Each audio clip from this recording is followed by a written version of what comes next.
everybody. Welcome to another episode of Friends Talking Nerdy. This is Tim Jasmine. With me, I have the holiest of holies. I have the Reverend Tracy. How are you doing? I'm doing wonderful, Tim. How are you?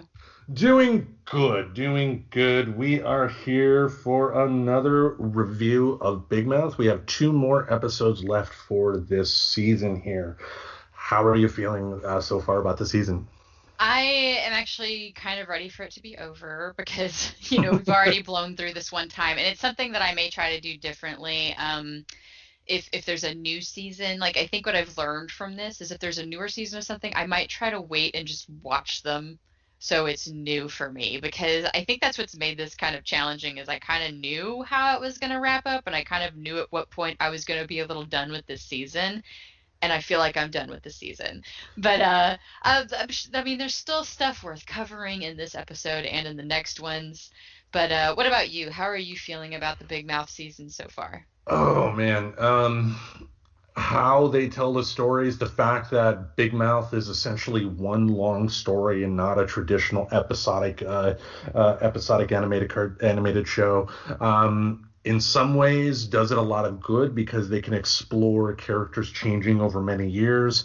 On the flip side, it can lead to episodes like this. I'm not going to say that this is the worst episode so far this season, but a lot of this was just felt like spinning wheels, covering a lot of the same topics.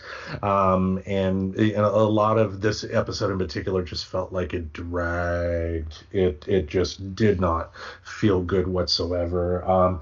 And also, too, it was a little bit confusing. I mean, normally they had, three very concise stories. They don't necessarily all have the same amount of time devoted to them, but it's three stories that they focus on. And this one was more dealing with everybody. And Yeah, I yeah, found that too. I couldn't find like a really smooth way to be like, oh, well, these chunk together. I mean, except for Lo J, because their entire journey was pretty much together. But you're right, it was very much, Nick is here, and Jesse is here, and Missy is here, and it was very separated. yeah.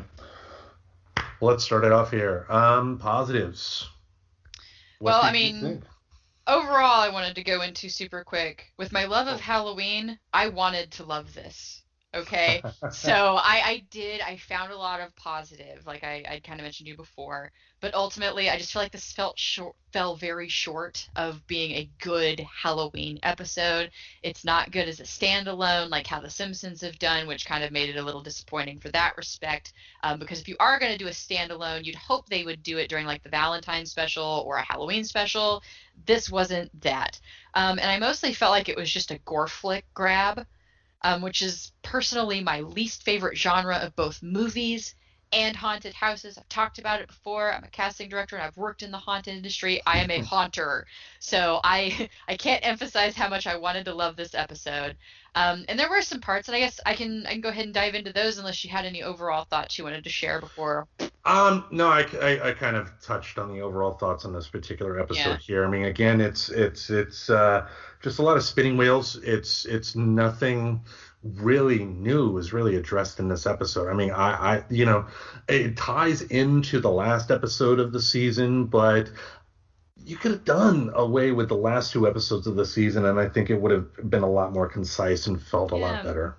Because, like, I know this is technically a negative. It didn't make it into my notes because the thought only now rattled into my brain. I don't think they're done dealing with these issues. And it very much makes you think that they're going to be done dealing with these issues at the end of the episode. And yeah, so I think I'm with you. It Yeah. was interesting to watch, but ultimately, I think it could have been scrapped. But Yeah. going into those positives, so as we already mentioned, it's super individual this episode.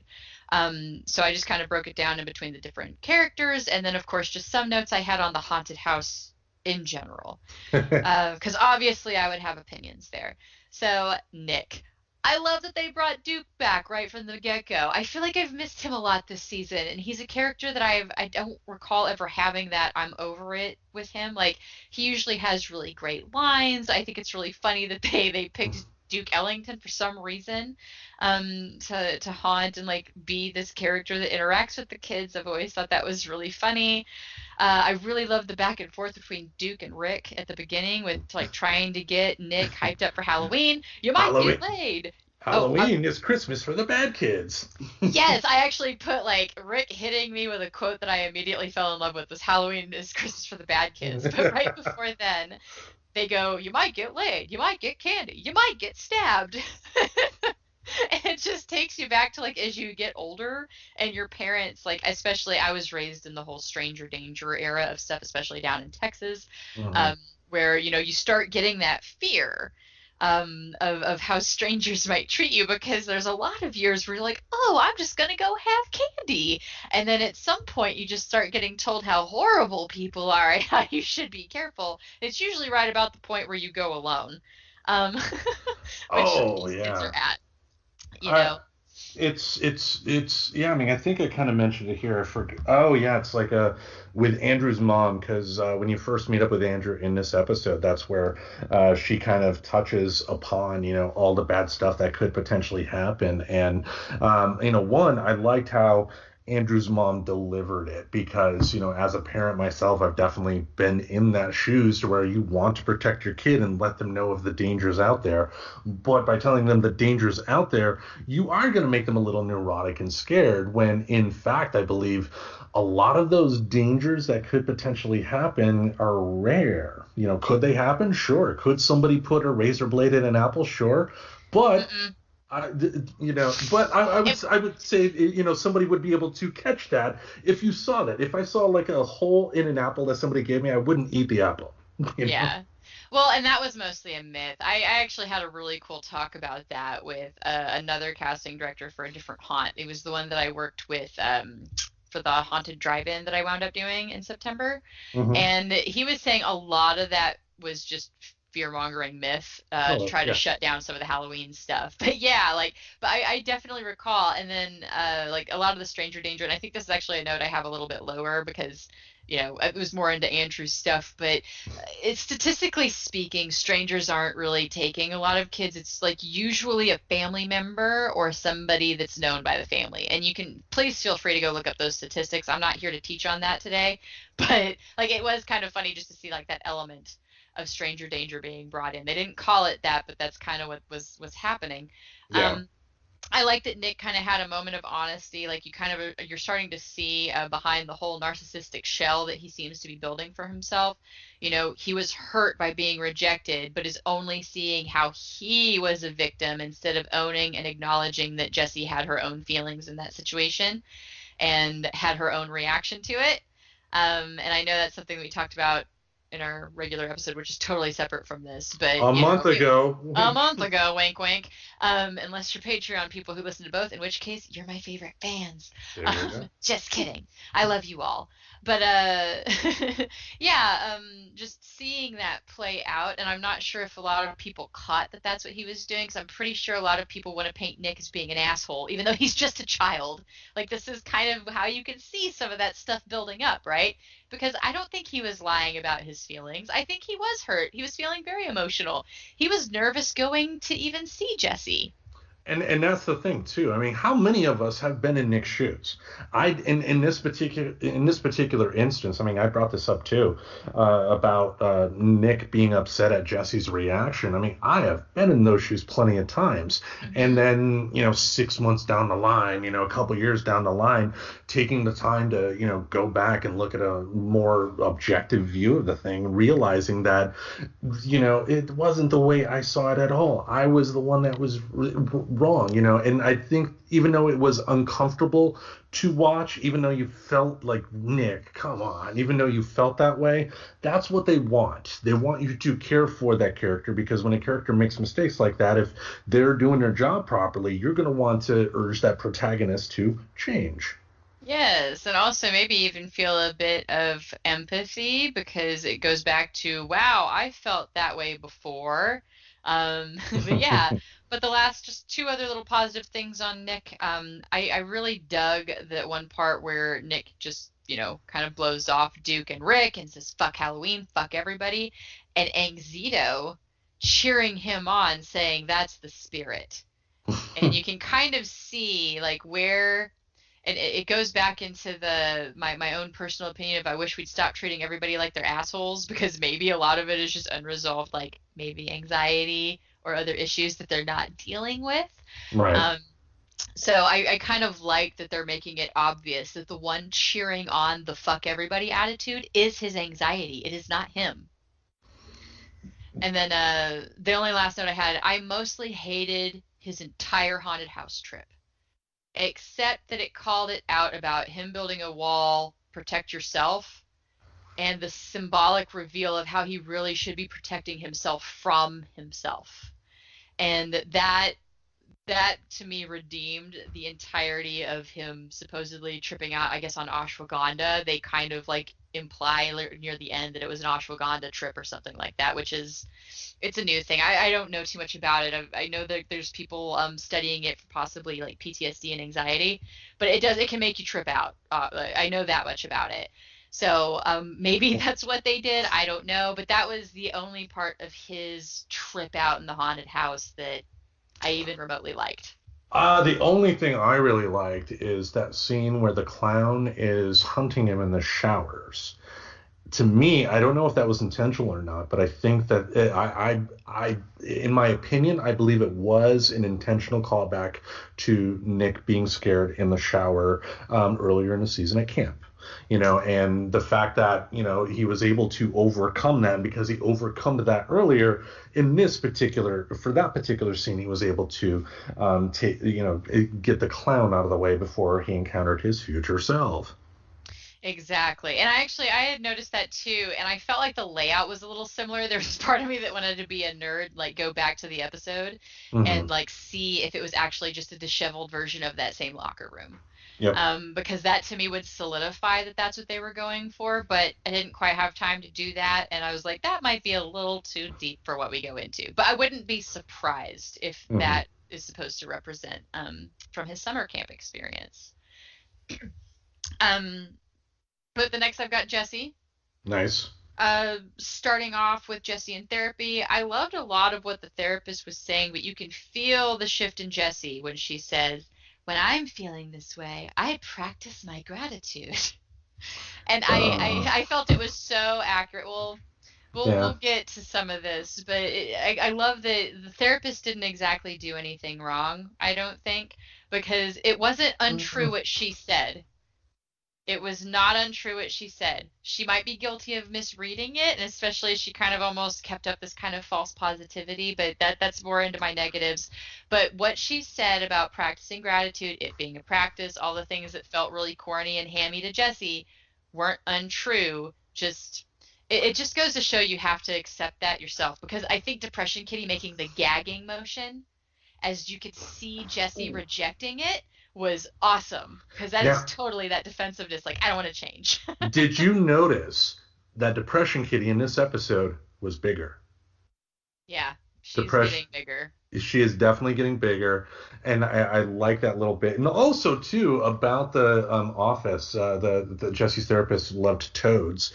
If you're in the episode, if you look right behind the therapist as she's talking, Hypnotoad is on the shelf. Hypnotoad? That's Hypnotoad from Futurama. funny. It is a Oh man, that's a good nerd call out.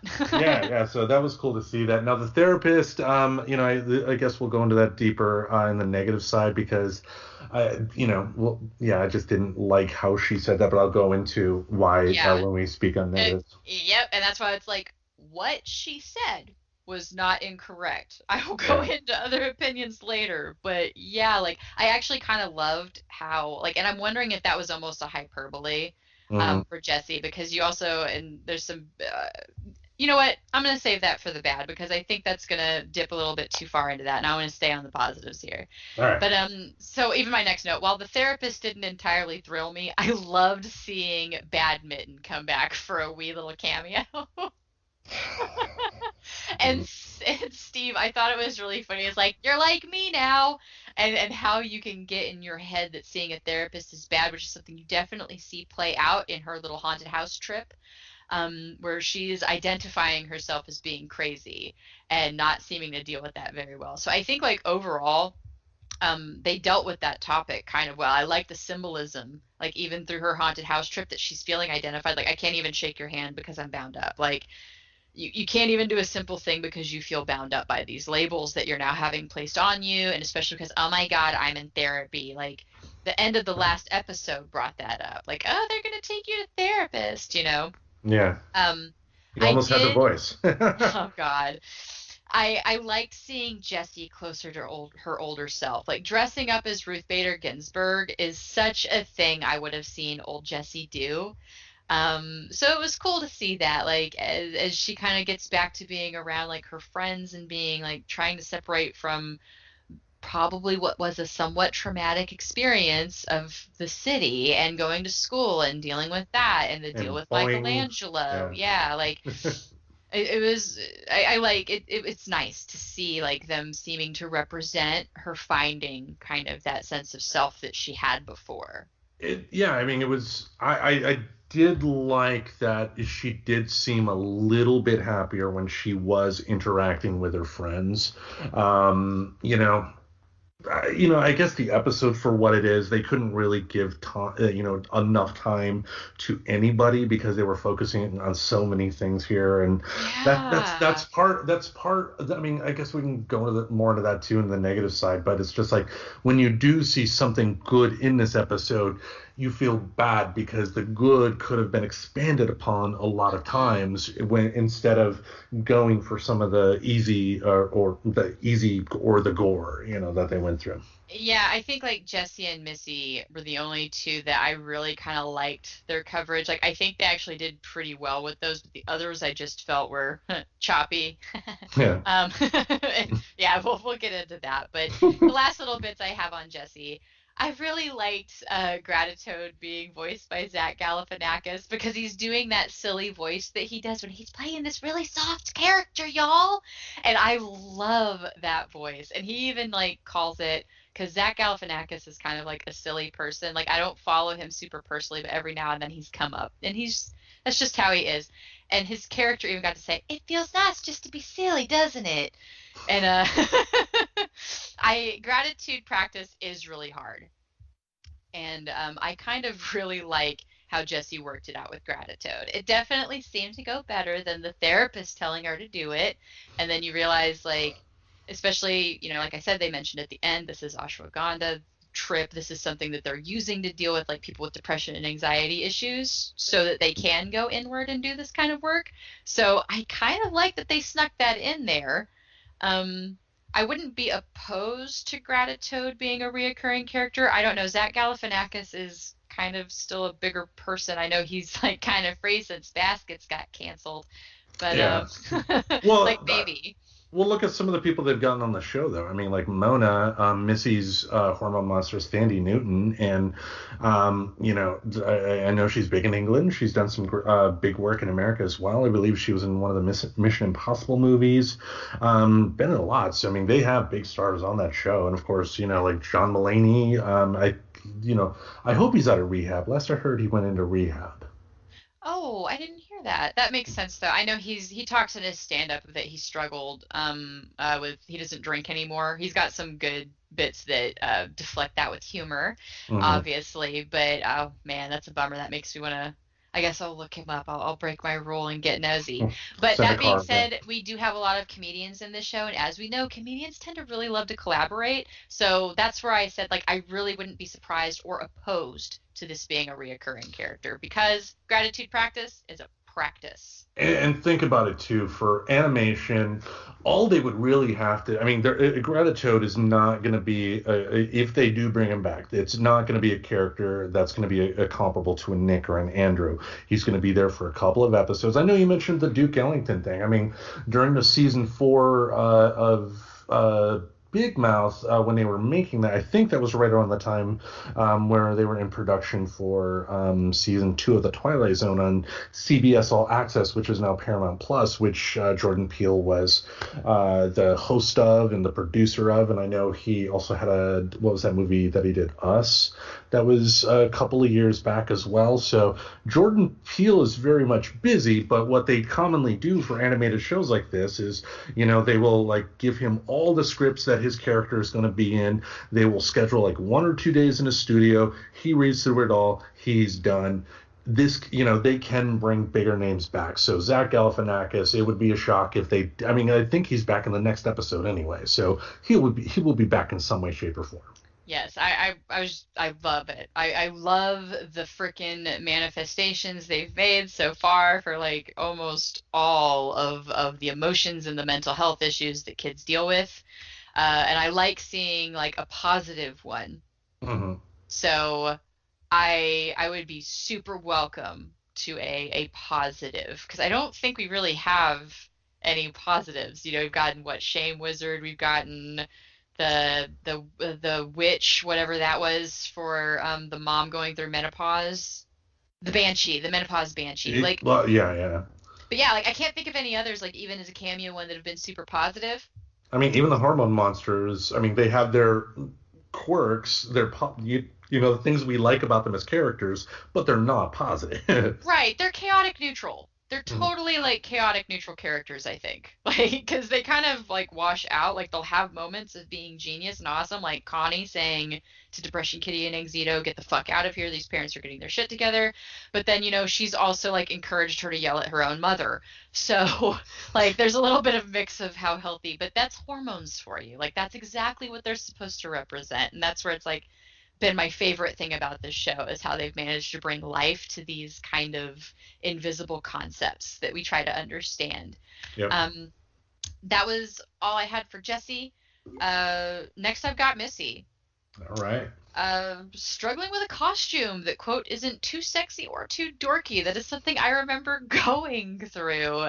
They're obviously going through that age where they're starting to go out on their own. They're getting away from the kiddie trick-or-treating. They're going to a haunted house. I recall I didn't always make the best decisions. Some of my costumes in hindsight. There was one incident particularly where I'm like, yeah, in hindsight, I'm pretty sure I was acting out. Big way. I don't know why anybody didn't call that one out. Like when you show up to a church dressed up as a prostitute. I don't know. I love that my mom didn't stop that. Like, FY, the side note, like, nobody stopped me from doing that. And that totally happened, like, in middle school. And they let me go to this church harvest festival like this. For 3 years in a row. No, I'm kidding. No, just one. Just one. But, my God. Anyway, like, wow. Like, looking back, it's just kind of funny now. But back then, like, somebody should have been mortified and maybe talked to my parents, but nobody did. No. All you had to say was, "Come on, I'm Mary Magdalene. Come on," In fishnets. Mary Magdalene in fishnets. Well, I mean, look at her guy, Jesus. He was a fisherman. Oh, Good of a man. I just borrowed these nets. from my babers. Hey, babers, Jesus. So, while I didn't really appreciate too much of the story from the kids supposedly being drugged into tripping out at the haunted house, I did really like Missy's Hall of Mirrors as she's struggled with her identity, because she's somebody that I actually feel like is kind of figuring it out. And Jessie, at least she's in therapy, and I think maybe that's why I liked these two in this episode the most, because they had already seemed to be on a path of figuring it out, whereas the other ones seem to kind of really wax and wane. So I'm curious to see if this solves problems for them. Yeah, when it comes to Missy and the Hall of Mirrors thing, I did take note that, her being the most emotionally stable of all the kids, it was no surprise that she was the first one to kind of get herself out of this stream. Yeah. Yeah, and I'm glad you brought up the earlier part of the episode with her as well, because when she's reflecting on Halloween and, going as herself, I really loved how sad she got. But that sadness was also kind of mixed with kind of happiness at what the future held as well. I mean, everybody remembers as kids when you when you are contemplating doing something you've always done, but then you get told you're too old to do that anymore. Kind of a sucky feeling, but also kind of a cool feeling as well, because you're not a kid anymore. Ooh, and she captured that perfectly. Oh, yeah. Yeah, I mean, I didn't check for the next episode to see if Jenny Slate still has one more episode left, or if the replacement is taking over as Missy in the next episode. I didn't check out yet. If the new person doesn't take over next episode, it'll definitely be next season, of course. But just Jenny Slate knocked it out of the park. If there's an MVP of this episode, it's her. Oh, yeah. And I really love Missy's character. I feel like I really resonate with her lately. One little side note though, I absolutely loved the evil Missy fake out. That the real bad guy was the cute little innocent high-pitched pajama, or not the pajamas, The overalls, yeah. the overalls. Yeah, her overalls. Like, and I'm sorry, the whole overalls stabbing evil Missy through the throat while she's talking, and then that weird glaze. Ugh. Like I had respect for how like creeped out that made me. Right. For it being a cartoon, because usually they don't get me with those little subtle things like the eyes going blank. But oof, they did really well with that scene. Because that honestly creeped me out just a little bit. And what I like best, I don't know if you're going to touch on it with Missy, is the very end where the puzzle pieces, where she put all little pieces together of her Yep. persona into what she wanted to be, I guess. And that's what loved it. Yes, I love that. I'm actually getting goosebumps again because I loved that part like when I watched it earlier, and I just said I really feel Missy resonating with me lately. I loved her attitude as her versions of self mirrors were shattering, and she said it's kind of like a puzzle, and a puzzle is just a picture you haven't seen yet. That can very much be what it feels like when you feel lost with who you are and you're trying to decide, well, what pieces do you keep? What pieces do you get rid of? And then you end up with Mosaic Missy. And I really loved that. Like, because it's spoken to a lot of my personal journey, especially for any of those that listen to like the regular cast as well. I'm pretty open about stuff with that respect, I think. I think I kind of live that out loud. Mm-hmm. And you're trying to decide like what parts do you keep, because past versions of me may not have all been great, like every part not so great, but that doesn't mean there's not keepable parts of that. So I really loved watching her put that together and create Mosaic Missy, Oh, yeah. and the whole thing of realizing you can love yourself with all of those good parts that you decided to keep, and that being what broke her out of it. And yeah, right with you. I was not surprised at all that she was the first one to figure it out. But again, it almost makes you drill into the homes. Like, I know her dad's a little weird about the beat bra, but she seems to really have like other in like the race issue, which they've already kind of like brought that up and sort of talked about it. But for the Yeah. most part, she has really supportive and open parents versus Nick's like overly open, and then Andrew's like really closed, don't talk about anything. I almost think that's the closest to like that middle The and sweet median, yeah. spot. Yeah, like it's yeah. So to me, it honestly makes sense that she's the one that would have grown easier, like had an easier time to find ways to manage and talk about those emotions. Look at how aware she is of how sugar makes her hyper. I mean, they obviously have conversations like that in their house, and that's where I'm like, yeah, see, you can talk to kids about stuff, and maybe you can, not the fear stuff, like don't tell them about all the death, but maybe help them figure out processing emotions. Yeah. So anywho, I love just watching that play out with her. But that's all of the positives I have on Missy before I go into Andrew. Yeah, I mean, I don't know if I mentioned it here or our first recording, but I did like the "Oh fudge, Judy, I did not see that one coming." Yeah, when she doesn't deliver many one-liners, I've noticed in the show, but when she does, they're always on point, good. Yes, I know. I love her jokes because she does the switch up, like she doesn't really cuss much. And I like that she still doesn't. And I Mm. think that may be something like I almost wanted to go back and be like, which mouth did she keep? But I don't know how deep they would really go into that. Hmm. But I actually kind of like that she didn't feel pressure to like cuss and be just like her friends. And I don't think her parents necessarily shame her more or less than any other parent would for a child cussing. So I don't know. I kind of like, I would like her to go back that way, I guess, because I felt like it made her different. Hmm. I don't know. I can appreciate some people's choice to be clean of language, even though obviously I didn't fucking make that decision. Uh, because I cuss all the time. We had to struggle in between recording our episodes if we think of non-potty words to say. So, a case in point, it's not for everybody. But I liked that in her character, and I appreciate a good innocent character that can be good and land good jokes and doesn't need to cuss. But when she does, like, what are you code switching for pussy? Boom, mic Oh, drop. That's yes. that's the brilliance of, throwing in one. And I wish more comedians would take note of that. Not necessarily go all clean, but there are some that, are for the most part all dirty. And that just kind of, it's like in wrestling, if you have like cage match after cage match after cage match on like one card of wrestling that you're watching, you're going to get desensitized to what's supposed to be an epic encounter. It's going to be everyday normal. Whereas if you have all regular matches and then the last one's a cage match, you're going to get into that, similar to the swearing deal with Missy. So yeah, but Missy, really, I liked her. I don't even think I had any negative. I'll probably go down there and there'll be nothing negative under Missy because I really didn't pay attention. But I liked her story. I think it was one of the few successes of this episode. Yeah. But so next up is Andrew. His mom reminding him right before going out that Halloween is statistically the most dangerous night of the year. I liked the almost immediate continuation of Andrew's newly taught anxiety around death, because if you guys didn't catch that, his parent taught him to be anxious about something, but nobody has taught him how to deal with the anxiety he is feeling about it.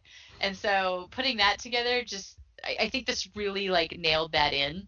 Yeah. That's kind of what's going on with Andrew, is he is being not intentionally taught. Like, I don't think she's trying to abuse him or trying to manipulate him. I think she legitimately is trying to be a good parent. I can relate to the whole stranger danger time, like I mentioned earlier. I don't think that stranger danger came from a place of evil or trying to control anybody. I think it came from a genuine spot, but that doesn't make it not in a way harmful. Now, did you notice how when Andrew and his anxiety at the beginning, when they were all there signing the consent forms to go into the sorority house, how just the act of signing those consent forms kind of caused his anxiety to ratchet up?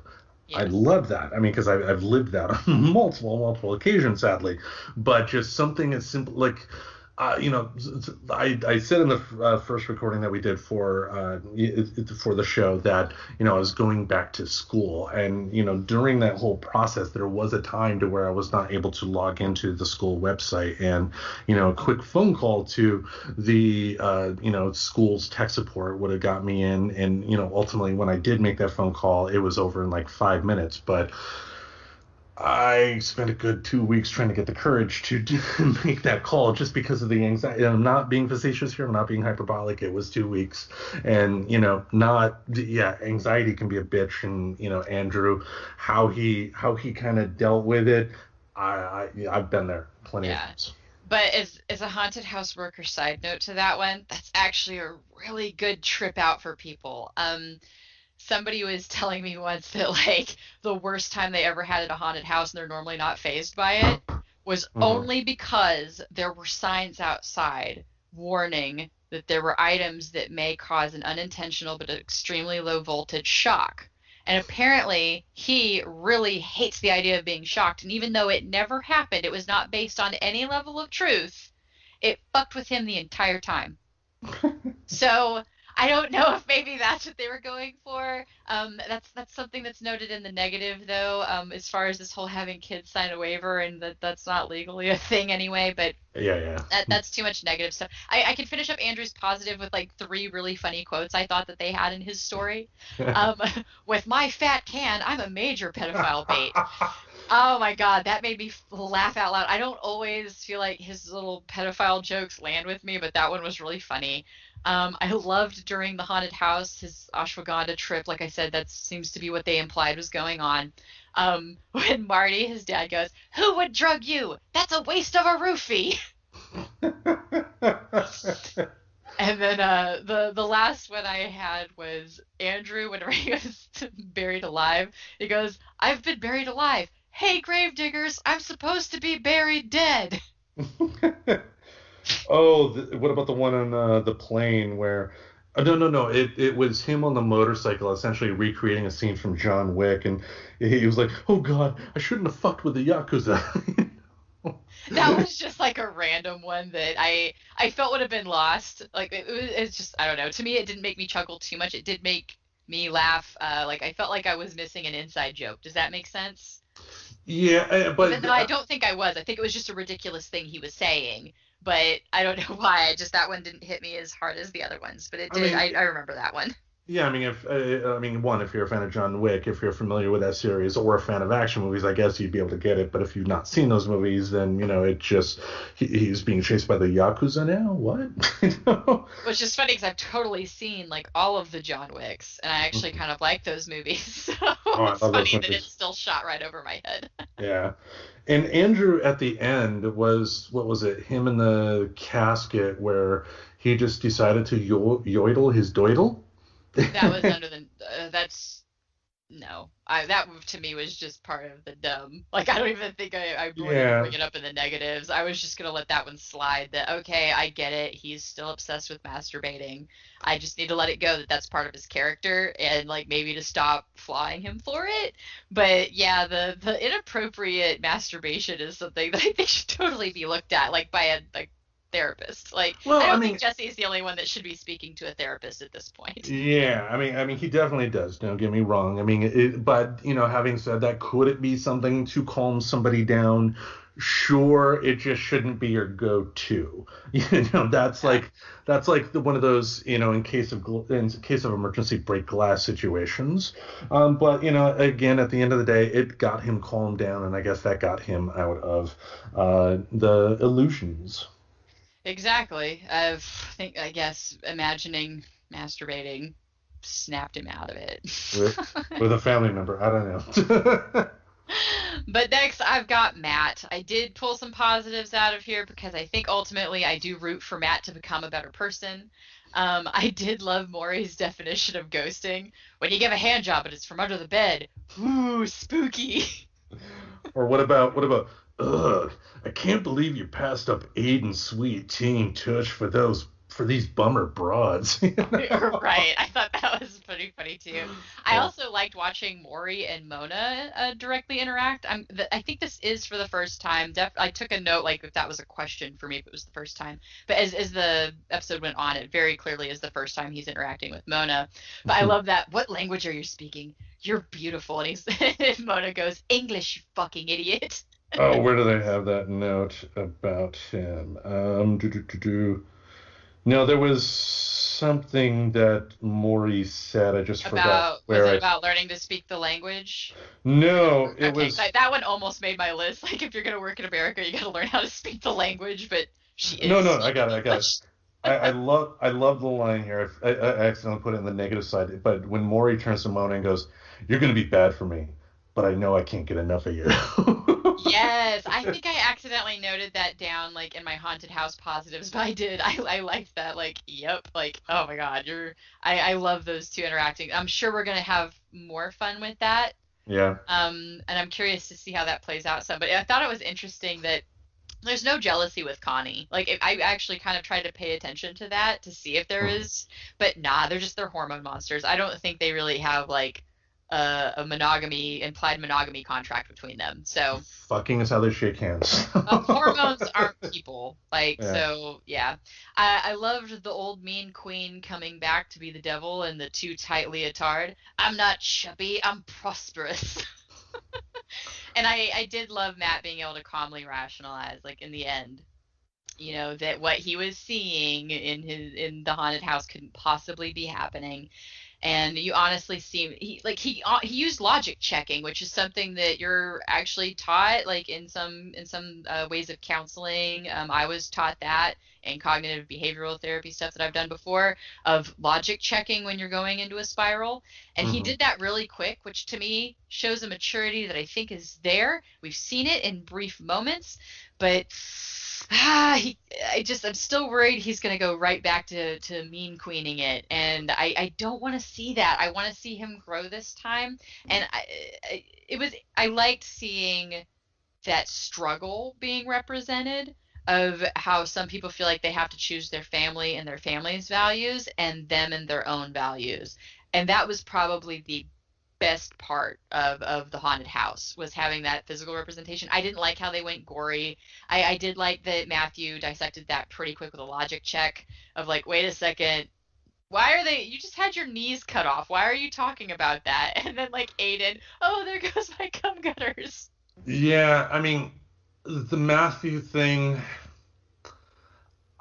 I had to put that in the negative, but I also made a notation, and I'll go into specifically why when we go into that, but I did make the notation too that this may be something that, once the show is finally complete and the entire story is told, that this may be the moment to where he finally kind of breaks away from that shitty asshole guy.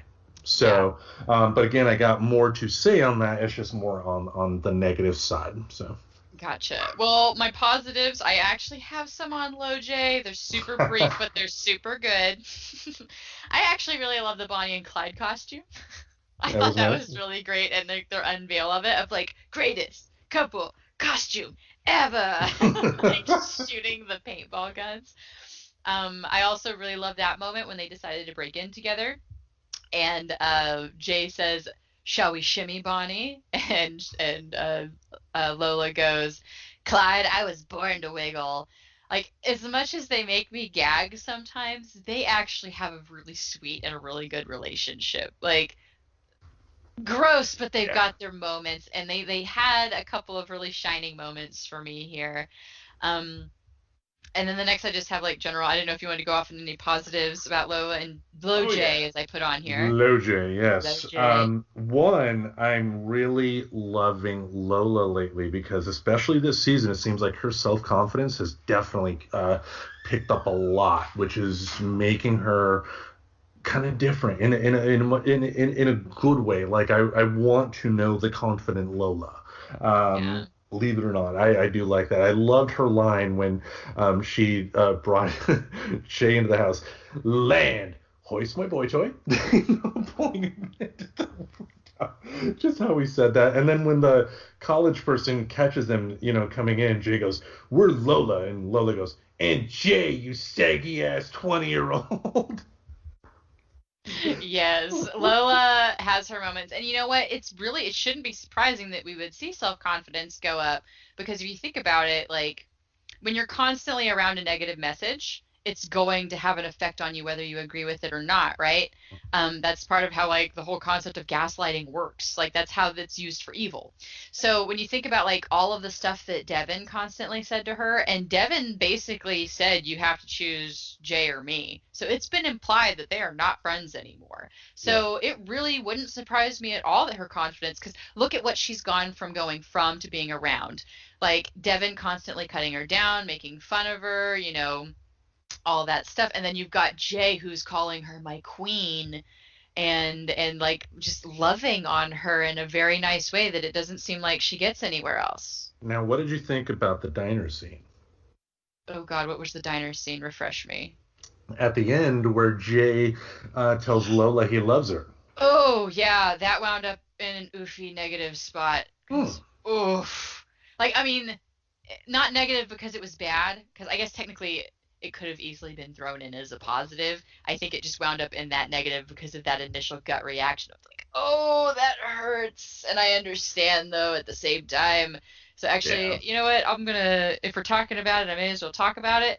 But yeah, it's just big oof moment. Jay saying that he loved Lola and her not being at a point to say it back, and then him feeling like embarrassed and not knowing how to deal with it. Granted, yeah, that maybe could be like a positive thing to be said, because that happens, man, and it really stinks to see it. I know it's happened to me before where I've taken it really personally, but really when you get older, maybe a lot of people can learn to dissect that as that's not actually saying anything about me. That's working on them. Yeah, well, like that's their issue with that term, and they've got to be comfortable saying it. True, and the logical side of the brain will say that, till the cows come home. But, when you're emotional and you're in the spot that Jay's in and you say that, oh, that was gut wrenching. And also, too, for Lola's end, on the one hand, I think back to the previous episode and her reaction to Andrew giving him the dirty look like that. Maybe there's a hint there that, that she may like Jay a lot, but there was never really any love there. But even though, that kind of gets contradicted in the next episode, what I think, though, is that, she's had so much time being treated like absolute dirt by her parents, by, her friend Devin and all that, that I don't know if she trusted it, and I think it was just like it could, he couldn't have said that to me, so I'm just going to ignore it. It couldn't have been about me. Why would he think that about me? And that was Hmm. just incredibly sad. Yes. And to your point, you don't feel good coming out of it, but the reason I would consider that a negative is because it showed a lot about these characters. They were able to grow, something new happened. It was important to the story, very, very much a positive. Yeah. And again, just you got to hit it with it can be a positive because of the realism of that whole situation and the relatability. Mhm. And it even like that's something that is realistic to happen at that age because yeah, we've already discussed that Lola seems to be in a neglect situation. She probably struggles with a concept I've been taught called emotional homelessness. And that's can kind of leave you with a feeling that the foot's going to drop and that person's going to leave. We don't know the story with her dad.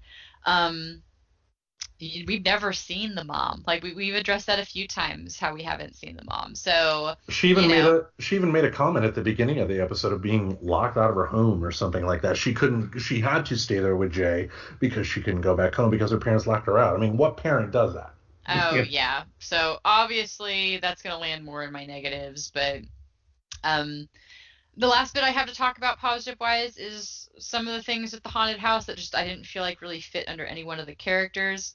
Hmm. I did like the Jay quoting the review because I don't know. I go into this a little bit more later. Calling it as how I was seeing it because the whole idea was that there was a murder at this house like the year before.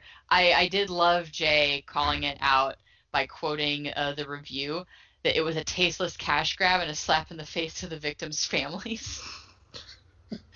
Um, but Well, that's the way to go. it, well, I mean, it is, and again, I'll get that a little bit more in the negative. You'll get some of the haunter director perspective community This on is like not how we do it.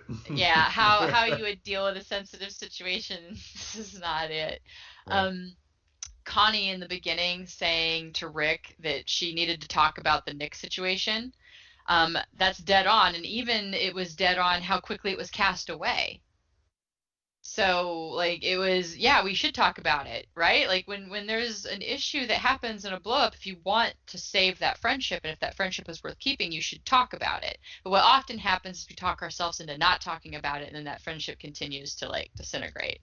Yeah. Whether or not you've actively decided it's just not worth it, or you are Anxiety. just or anxiety, like it Someone ends friendships. So I mean, we've discussed it on the show before. I know when we had our dust up, a lot of the issue on my end was just anxiety in terms of not wanting to confront a situation to deal with those things. Like I remember one time, like I saw you coming in my direction one time, walking outside, and I walked the other way.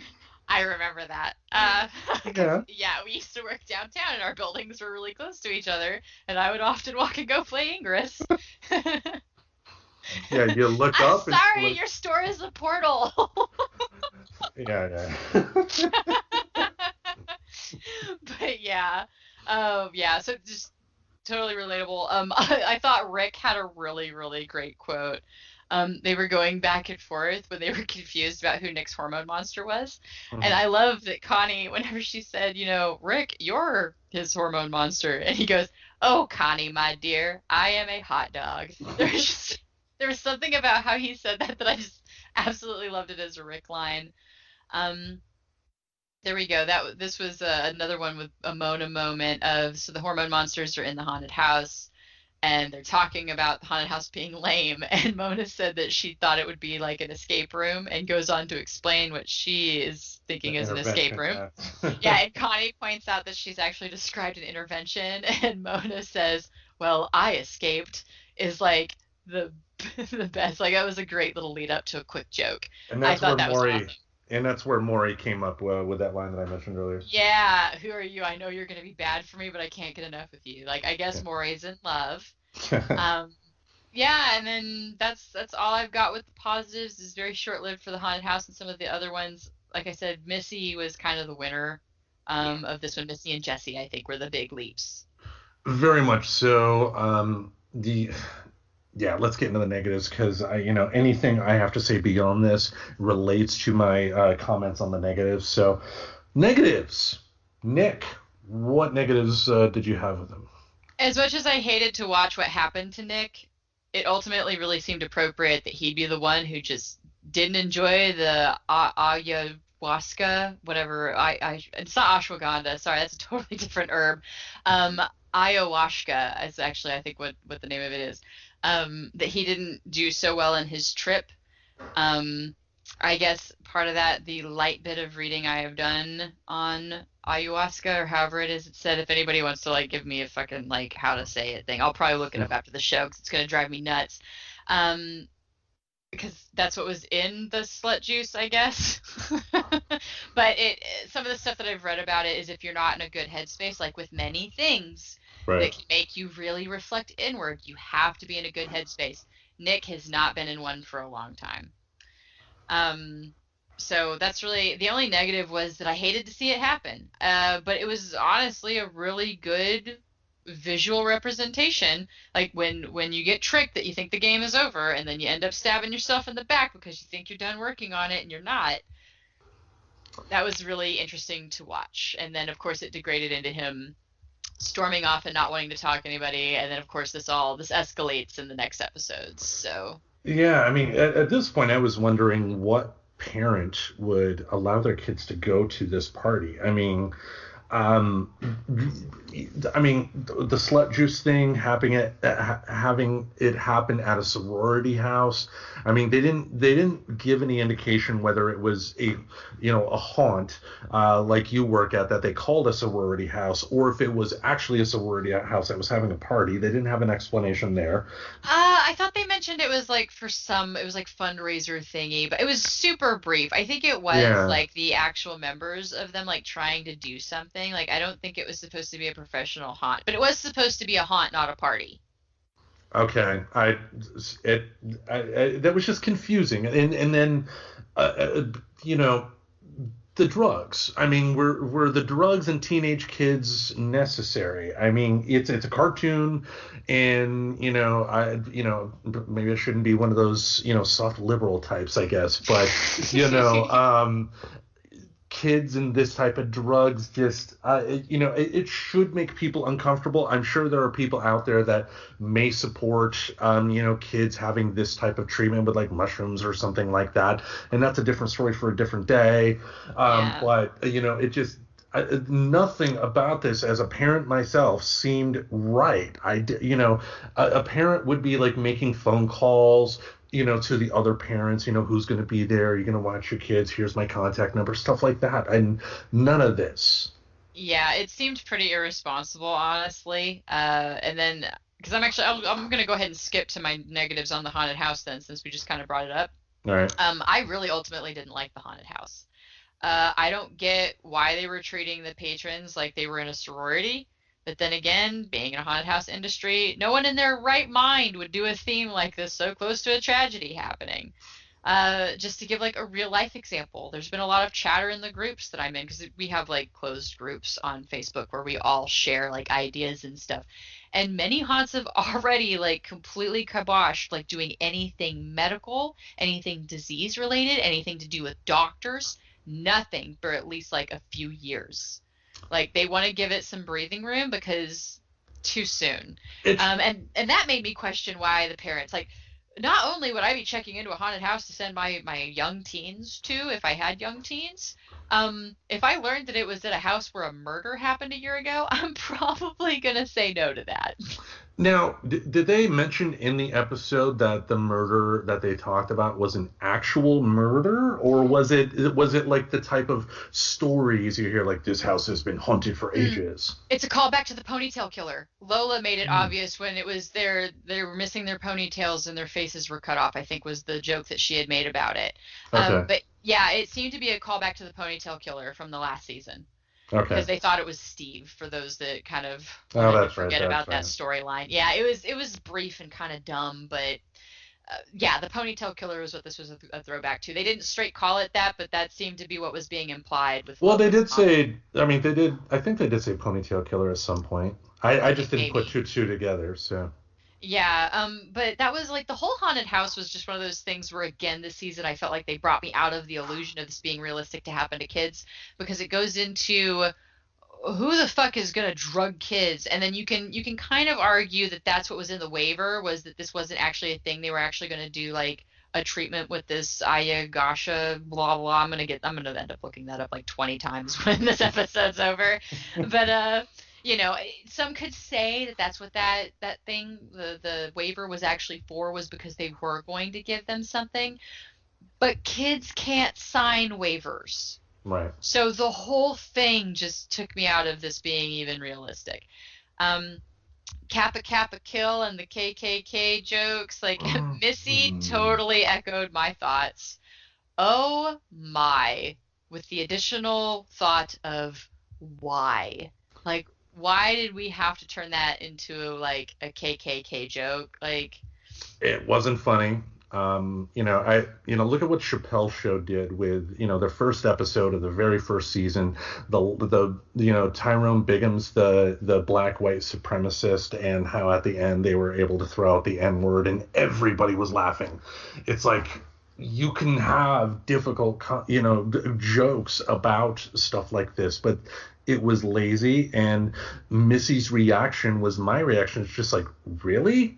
Why? it didn't serve the story. It just felt like a really dumb joke that I Yeah. don't know. I think I'm over the naming things and then it's spelling the KKK. Like it's Well, look for at me The it's just Simpsons. not amusing to me anymore. The Simpsons actually did a funny KKK joke with Krusty the Clown. They had like he had like a special like next week is going to be a special like a flashback episode on the Krusty the Clown show. It's Krusty's Comedy Classics, all in case. And they were at the Apollo when they did that. But didn't he react to it? Like didn't he turn back Yeah, and he look like at it and go, the "Oh, comedy classics. Oh, yeah, he did that. He yeah." realized. And Yeah, I think that's what made that successful. I mean, I know that's also a very old joke at this point, and mostly it's like I just think the whole accidentally making things KKK is just at this point overplayed and old. But I think that would have been a redeeming factor if the sorority had somehow realized it was bad. But yeah, I didn't appreciate it. While I did kind of appreciate going through all of the neuroses of the kids, it all just seemed a little too much. It was way too over the top, and for the most part, it was just lame and saw-ish. Uh, like I mentioned earlier, gore flicks are just not my bag. Andrew's scene with the entrails was just a little too much for me. It definitely jumped the shark for me. I was done with gore at that point. I didn't want to see any more. That too much. I Too love horror much. movies. I love action movies. I love, blood and guts. I don't have a problem with, but they have to be done right in animation. Look at South Park. South Park, when I mean they do plenty of blood and gut stuff, but the guts and stuff don't have as much detail and authenticity, in terms of its look as Andrew's entrails did as they were being sucked out of his body.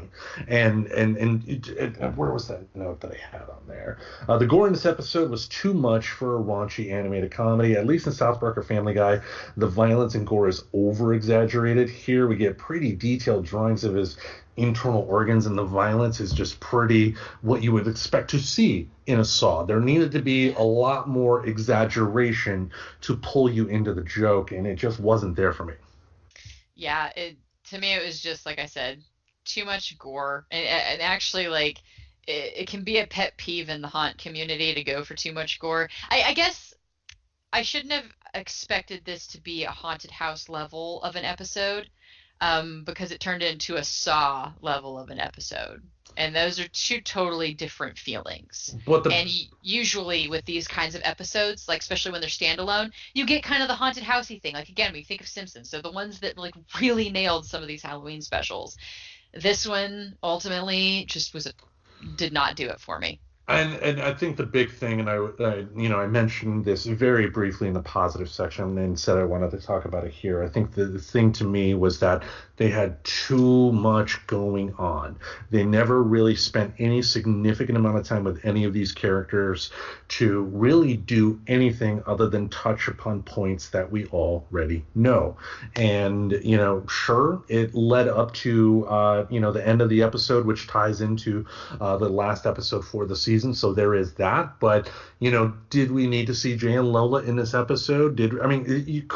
It's possible you could have taken like one or two of the characters and removed them from the episode, given more time to the other characters, and and maybe had a better result at that point, because it's like you would go from Andrew's visions to Missy's visions to Nick's visions back to Andrew's visions, and throw in some more Jesse at that point, and it's just too much. We needed some variety. Yeah. It was a lot of information. I think they honestly could have taken out like Andrew. Like some of them felt a little forced. I honestly probably they could have done more with Nick that maybe would have made that a little bit better. But I think even him being rejected at Jesse, they could have peppered in some of that intro discussion that happened with Duke and Rick to continue that story like in another episode, rather than going into this with the kind of penny whistle. I did like the whole like they called it penny whistle from the movie If because of copyrights. Yeah. That was pretty clever. But yeah, I'm kind of with you. That was all I had, like, as far as negatives strictly on, like, the whole haunted house thing. Jesse's therapist, though, I did say that I wanted to touch on that. There was just... Okay, so the quote is, when the therapist is talking about, practicing gratitude, well, gratitude, like your pelvic floor, is a muscle that needs to be strengthened. In my case, a lot. And it's like, who the fuck would say that to a child in child Nobody. therapy? So Yeah. it was another element that took me out. I don't, if they were going for hyperbole, I don't get it. Um, Well, the thing I saw that really kind of frustrated me was that her talking to the therapist was kind of dismissing, not kind of, the therapist was clearly dismissing her, kind of dismissing her, the level of what her anxiety and depression is at, and just doing the whole, if you just say things you're happy about, you will be happy, and totally kind of like dismissing her, at which point Jesse, rightfully so, kind of ignored that. However, you go into the end of Jesse's vision and getting introduced to the gratitude, and the gratitude tells her the same exact thing, and suddenly she's like, "That's the greatest idea in the world. I'm gonna do it." And maybe there are people that just need to hear it in a certain way in order for it to hit. Maybe that's what's going on here, but it just didn't seem genuine. There wasn't no progression really for Jesse to kind of, accept gratitudes, kind of agreeing with the therapist. yeah, and then it also comes from, remember, gratitude, that all happened with inward reflection with herself. Yeah, sure, she was under the influence of something, but it was still her within herself. Because that's something that's starting to get me with this show, with some of the things that are bringing me out of the reality, is Mhm. now I'm having a hard time when they are, maybe an adult is coming off a certain way to them versus that is actually what they are doing. So I don't know if the therapist was really like kind of being dismissive of Jesse's real feelings, or if that's just how Jesse was interpreting how that therapist was speaking to her. Now, I think we're going to see her more. So, like, she's going to go back to this therapist, I think. I did like the part where the therapist asked her to come back and practice with her next week, and that she was trying to drill that it's practice. And I get your point that maybe we are seeing Jesse's side, but that needs to be communicated more to the audience, because if you're questioning it, then maybe more work could have been done to make things a little more clear. And there are bad therapists out there. Just little side Yeah. note, it is something that is talked about a lot in like support communities too. And it can be very defeating to like not feel a click with your therapist. But really it should be no different than like, I didn't like how that hairstylist cut my hair, so I'll see a different hairstylist. Like, granted, it's kind of expensive and you're limited because insurance, it's not as simple as that. Yeah, yay But America. yeah, like how we do things. But now there's actually getting to be a little bit more.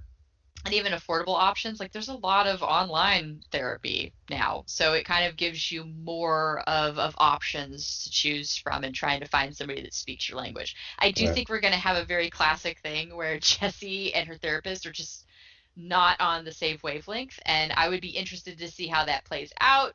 Unless, again, this was just Jessie projecting like internally, like how she was taking it versus how the therapist was actually speaking to her. Right. Right. Right. Yeah, with Jesse. Also, why would a child therapist see Coach Steve as a patient, and why would a man that has to see a child psychologist be hired by a school district? And why would a man who has the bad mitten, who, what did the mitten say to Jesse's? I mean, something just awful. And Yeah, like I don't remember what it was. I appreciated the cameo of Badminton mhm, more than I paid attention to what he said to Jesse. But it was yeah. yeah, Yeah.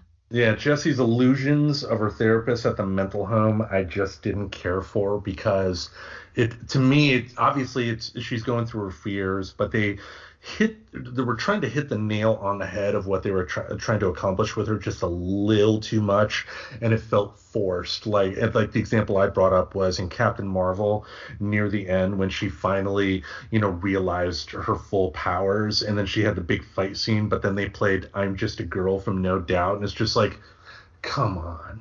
You could have Yeah. used any other song than that. She's a girl, she's fighting, yay, I get it. Yeah. And that's, kind of what I felt from that scene.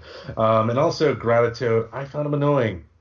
He gave the same lesson, but I guess it makes sense with Zach Galifianakis. He's one of those comedians like a Seth Rogen or a Ricky Gervais that just passed me by. And I will say this with all three of those, they unlike a Will Ferrell, I don't dislike them. I feel like if I met a Zach Galifianakis, Seth Rogen, or Ricky Gervais, I'd have a wonderful time with them.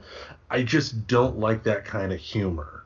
And just it's not for their kind of humor is just not for me. So Yeah, I love a good sad sack, and in a lot of his movies, he is just kind of this doofy little sad sack that's just so trying to be positive about everything, and there's something about how he does it that just it works for him. I don't always like when somebody kind of does the repeat character, but also in Basket, Zach Galifianakis was surprisingly good. mhm. I liked it. I think it got like a lot of bad feedback, especially because Louis C.K. was involved in it. But I've kind of appreciated his characters some. Like he's silly.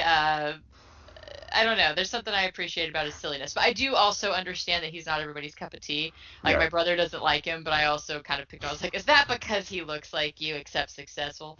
Um, And hey, you said cup of tea this time, not me. So. I know I'm stealing praises from you because we hang out more. Um, I think the last negatives I've got a little bit on Loj and Andrew. The whole teaching stranger danger always makes me cringe, especially since it's a pretty baseless concept that seems to be causing more damage than good. It goes back to the we're being taught that everybody's bad guys if we don't know them. But how do you get to know them if everybody's a bad guy that's a stranger? And also, just like I'd mentioned, statistics are out there. They're not normally taken by strangers. Most kids that are in abusive situations or taken situations, it's by friends and family. So I hate seeing it. Granted, they are obviously kind of making fun of it being like a little much, but it's just a narrative that I'd love to see our culture actually challenge directly rather than vaguely making fun of it, Yeah. and maybe stop that. And then the other thing with the his haunted house trip, I thought the weird reel of him dying over and over was just a bit over the top. Particularly when they get more ridiculous, like him giving birth to a foal and being shot like he's just a breeder horse. Like that one was weird. And then there Yeah. was one where Lola was the road runner, kind of. It just got really crazy up until he was buried alive. Like that part I actually thought was kind of like, okay, like that's actually something that people have like night terrors about. They have anxiety over death is being buried alive. So that part made sense, but a lot of the weird little death over death over death over death, like, was just a little too ridiculous for me. And the coffin thing, I'm glad you brought up the anxiety with that. I mean, it does feel like when you are under, severe anxiety or having an anxiety attack, it does feel like everything is kind of closing in on you like that. So being in a coffin was a great visual throwback. But yeah, with, Andrews was probably the hallucinations that I wish were probably gone, because we didn't really see his character that much in the show, and all the points that we saw him in with the hallucinations were stuff that's already been touched upon in the past. And if I'm not mistaken, I believe the next episode he's not really in. So did they really need him having the hallucinations in this episode? I'm going to say no. And, again, you take him out, you give more time to the other people, flesh some stuff out. You're going to have some better results that way. And then also, too, he's 13 or 14, and he wants to dress as the Jack Nicholson character from As Good as It Gets. I don't think a teenager from 1997, when that movie came out, would have dressed as Jack Nicholson from that movie. And, unless it's one of Marty's favorite movies, because it hits me off that that's the kind of household is you watch what your parents watch. So that one actually didn't throw me too far off. But yeah, I kind of felt like they forced this issue with death so he could be included in this episode. Does that make sense? Because it was just it just happened, like, and it was thrown in at the end of the last episode. And then, like, the mom just really lays it on thick again. Like, so could he come out of this without suddenly having any issues around death? Totally. But I felt like it was just kind of forced and plugged in and ultimately wasn't necessary for his character. Yeah. Why create a neuroses at the end of the previous episode and then immediately have it resolve in the next one? Exactly. And, when Andrew's father handing out stuff from his closet to kids in Halloween and then calling the cops, that was too sitcom-y. I mean, did it get a laugh? A little bit, sure, but, it just wasn't good. Just because it can elicit a laugh from me doesn't make it a good quality joke. And, right. I could have done without that. You can laugh at something being kind of dumb. Like, there's actually a lot of reasons people laugh. And that's one of them. Is just almost rejecting a concept. Like, that's not, like, it did. It made me giggle. Because from him giving away, like, the stretched out T-shirt and, like, just the garbage that he gave the kids, and then, like, and I already called the cops and closed the door. Like, I knew no humans that ever actually did anything like that. So definitely it was just hyperbole to further drive home the point that Marty's kind of a dickhead. But I think we kind of already know that Marty's a dickhead, so I wasn't sure why it was necessary when I thought about it. I mean, we know this, but do we need sitcom tropes to see this? I mean, because I can picture this happening on Friends. Somebody just handing, just random stuff, and it wasn't realistic, and cut that out and. Yeah, move on from there. Yeah, I think we could have cut Andrew and gone more, maybe even give Matthew's story a little bit more depth, or there was no depth there either. Nick, they could have done more with that. But Matthew, I think there's some value there in that ultimately deciding, like, who he's going to be with. But yeah, Andrew is definitely an easy one that could have just not existed in this episode. And J-Lo, like, other than... Or Lo-J, I called him J-Lo. Lo-J, it's like, don't sue me. Lo-J. They had that moment in the end. But otherwise, like, and that could have maybe been covered in another episode. That could have been, I mean, that could have been the start of the next episode, because they, Jay and Lola do have something that occurs. They, and maybe they could have had a storyline too, to where Jay's nervous and talks to Nick and Andrew about, how do I say I love you to her, and then have it go badly that for something else. Just have something that important be so flippantly done, that I would have to put that on the negative side. But also, too, there just wasn't that much Lola and Jay in the episode. Maybe they could have, done without them as well, and just found a way to, a different way to get to the result that they wanted to get to. Yeah, because to me, all they did was remind us once again they come from a bad, seeming neglect situation. You know, you'd mentioned I had missed her being locked out of the house. The note that I had was my mom took my allowance to pay for her boyfriend's Invisalign. So, Okay. I mean, it's just, you know, just those little moments where they're just kind of beating a dead horse. Like, I understand they're in a situation and that, excuse me, that hasn't changed. Just kind of hiccup burped. Sorry about that. You're taking all my podcast tropes now. What do I do? Hip burp. I had a hip burp. But anyway, and of course, like I said earlier, I had nothing to say negative about Missy. So I guess ultimately Missy was the winner of this episode. I think she's a really great character. I'm really enjoying following her in entirety. They're doing a great job with her. And I really like that her hormone monster is Mona.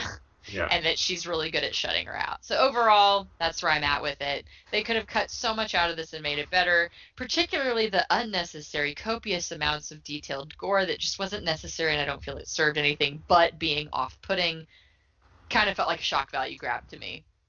Yeah, I mean, they didn't even. I mean, look at South Park again, the Osimo episode at the end where Cartman is tied up, in the Osimo outfit in the military installation, and then there's a scientist who thinks that Osimo is somehow a sentient robot, and then the generals come in and the soldiers shoot the scientist, and then the scientist is trying to convince them that Osimo is real, but is real like my guts, like the like this and like that, but. How they did it in that episode again was funny. It was exaggerated in the right way, and that's probably another thing too. Like the throat cutting scene with Missy's jeans to another version of Missy, graphic. You see Andrew's guts getting pulled out of his body, graphic. And yes, there's graphic stuff on South Park all the time, but the South Park stuff is exaggerated. The joke is in the exaggeration, not, just showing a killing and saying it's funny because you're watching a comedy. Ha ha ha. Yeah, really, I just think it was too much. I think, like, if it had just been the really graphic area with Missy, and, I mean, Nyx, I don't think really went that far, but I just felt like Andrews was a little too over the top. That one... Even if it was only that one part that was cut out, I think that would have done a lot in not making me feel like they were going for gore porn. Yeah. Yeah. Any other thoughts on the negative side? That's really all I've got. Yeah, a lot of good, lot of negative. No negative on Missy. That's just where I'm at with it, I guess. I really love Missy. Same here. Now, overall, good episode, bad episode, what say you? I am putting it somewhere in it's disappointing. It was a disappointing episode. And that goes back to kind of the statement I made at the beginning. I'm a haunter. I work in the haunted house industry. I love Halloween. I usually love Halloween specials. Like even going back to when I was a kid, like anytime Buffy the Vampire Slayer did something special for Halloween, loved it. This one just really missed a lot for me. Too gory. It couldn't possibly be a standalone, even if you wanted it to. Yeah, so it missed all of the markers for being a good episode of itself, and it missed all of the markers for being a good Halloween special too. So I think this one has a solid, you can skip it, I guess, and it goes back to, did anything really get permanently resolved? I guess the Missy story was worth it, but I don't know. I think they could have done a lot better. I'm in the same boat here. I mean, again, with Big Mouth, like we've mentioned before, the show is one big, long story. So to, judge it based on just that one episode alone, not the most fair thing in the world to do, but you do have to take that into account. It's like, this is like one bad chapter in a really good book. There's some very good information that was given in this episode that is going to be important for future episodes, not just the last episode of the season, but future seasons going forward. It's like the last Harry Potter book. Do you remember, like, there's like at the middle part of the book when Harry is just like lost somewhere, J.K. Rowling like spent like it felt like 3 or 4 chapters of just explaining Harry being lost, and it was just like nothing really occurring, the same thing over, and it just dragged. And I got the feeling with this episode too. So again, as far as the big picture of what they're trying to say, watch it for that, because there are some important things that will be touched upon later. But if you're going to watch Big Mouth for the first time, this should not be the first episode you watch onto, because you're not going to get a good impression of the show at all. No, unfortunately, Big Mouth is one of those that if you're going to get into it, you're going to want to start it from the beginning. Yes. Because it's not going to make sense for you. There's no skipping. You got to get through those rough character introduction things, which I know we've talked about before on the regular show when Shelby was on, that with American TV we tend to really have this kind of weird introduction period that can be really clunky and awkward for a lot of people. And this one, you're just going to have to eat your peas with that one, because if you want it to make sense, you got to start from the beginning. Yeah. All right. And this is where we have to make a little interruption in the proceedings here. I know we're near the tail end of the show, but during the original recording of this episode, near the end, recording like we do in our homes, a smoke detector went off. So I'm sure you all did not want to hear that. But you heard 99% of the content anyway. The only thing you're missing is what I'm going to tell you right now, and that's follow us on Patreon, support us on Patreon. If you see a link, retweet it. If you want to support us financially, we would appreciate it, and we would do our best to, communicate with you going forward, because we would consider you our producers at that point. Feel free also, if you're listening to this, go to the show description, click on the Linktree link, and you'll be able to find out just where you can not only find our show in other places. Obviously, if you're at that point, you found our show once, but if you want to listen to it on another device, for example. But you'd also be able to find where you can find us all on social media. So with that, another episode is in the books. Remember to tune in again next week as we wrap up season 4 of Big Mouth. Thank you all for listening. Subscribe to Friends Talking Nerdy on iTunes, the Google Play Music Store, as well as Spotify. Remember to support Friends Talking Nerdy on Patreon. Goodbye, darling.